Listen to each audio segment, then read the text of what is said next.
Right now, another U.S. embassy in the Middle East is stormed as tensions ratchet up across the Middle East. We take a look at both why and what could come next.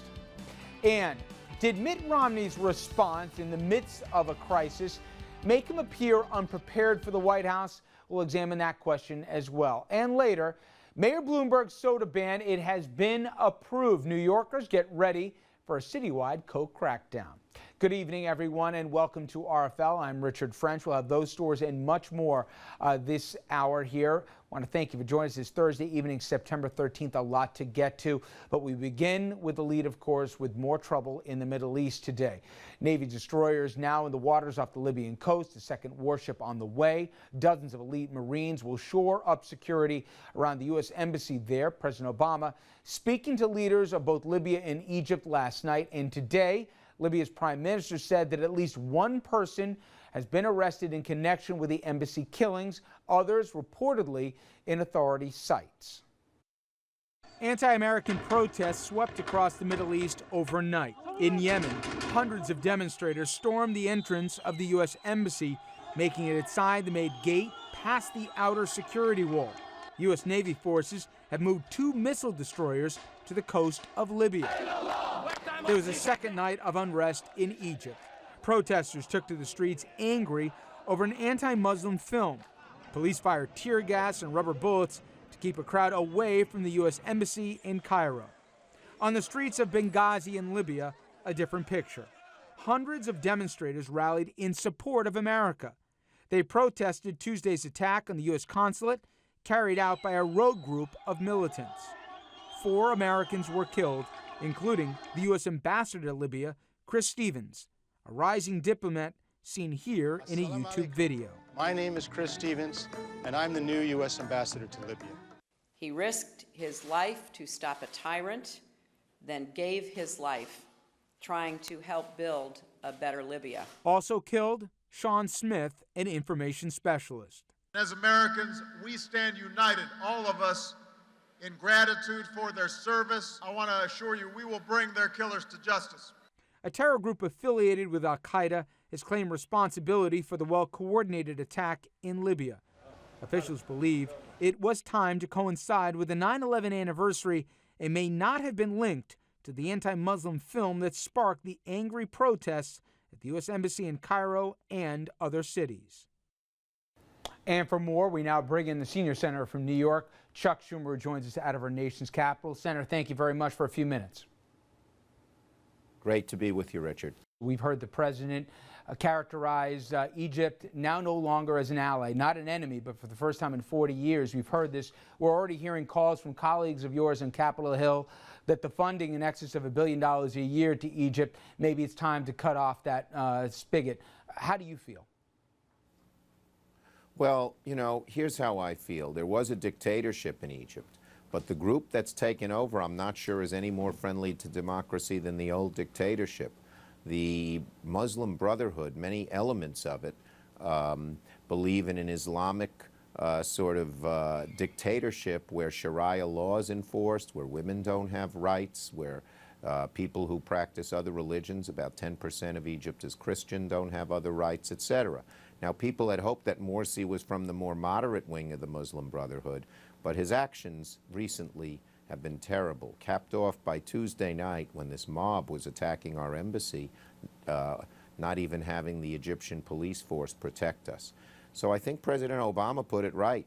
They used to be a friend, they're not any longer, and we'll see if they turn into an enemy. I hope not. And I hope the more democratic, small d, forces in Egypt can prevail. But I am dubious that the Islamic Brotherhood believes in democracy. What would you say to somebody who says, Senator, maybe we shouldn't have backed the Arab Spring here? In retrospect, as bad as Mubarak was, you know, months ago we saw the celebration in Tahrir Square. Now today we see tear gas in front of our embassy. How would you respond to that constituent? Well, I think I think you had to look at it carefully. Only about 20% of the population, mainly in the urban centers like Cairo and Alexandria, were demonstrating. And then when you had an election, the 75% of the country that was rural, believers in, sort of Islamic fundamentalism, which is adverse to democracy and women's rights, won the election. And so I am very worried. I am very worried, and I think we want democracy. That's the best system. But it sometimes isn't so quick, isn't so easy, and isn't a snap of the finger. Finally, and this one's a tough one, but I saw Secretary Brzezinski saying that this was all sparked with that video with obviously offensive both imagery and dialogue surrounding the Prophet Muhammad. He said, you know what, there's such a thing as free speech, but then we're the only westernized nation that doesn't have a limit and articulates hate speech. Is there a way to qualify stuff that could start with some crackpot in California and lead to an uprising all across the Middle East? Can we do something to mitigate that or not? You know, I don't put the blame on the First Amendment, and I believe in free speech and freedom of expression.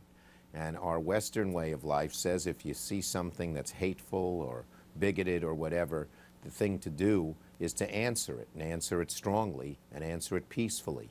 Obviously, in the Arab world, they didn't, but I don't think that means that we should infringe on our First Amendment rights. Good enough, Senator. Thank you very much for a few minutes. Okay? Thanks. Nice to talk to you. Bye-bye. Now, for more context on this, let's bring in David Andelman. He's the editor of the World Policy Journal. David has served as foreign correspondent for the New York Times and as the paper's bureau chief, Southeast Asia, and bureau chief in Eastern Europe, and also a longtime correspondent, foreign correspondent for CBS. David, thanks for a few minutes. And before I even get into even some of the daylight within the administration on what to do with Egypt, there's divisions about what this was really about, both obviously in Libya and in Egypt. Some say this wasn't even about the U.S. This was about internal politics. This was about 9/11. This wasn't about the movie to begin with. What more do we know as we report this Thursday evening as to the roots of why this thing has sprung up? I suspect that the real roots of this were laid when the United States managed somehow, by a drone attack in Pakistan, to kill the #2 man in al-Qaeda worldwide. This person happened to have been a Libyan. So the Libyan people, the Libyan leaders of the what's called al-Qaeda in the Maghreb, they decided, all right, 9/11, this is the time to avenge that death, which was quite recent. So the excuse was this, obviously, these demonstrations that could be cooked up for this sort of crazy-ass video in California. But the real roots of this were al-Qaeda and al-Qaeda in the Maghreb. Now we get to the question, and the president, and I think a lot of people did a double take when asked, how do you view Egypt? He said, they're not an enemy, but they're not an ally. This afternoon, we have the State Department saying, well, the president may have misspoke here, and they clarified them as an ally in the region, even though it took the guy more than a day and a half here to at least condemn the attacks. What is Egypt to the U.S. right now? Forget what we call them. What are they really to us?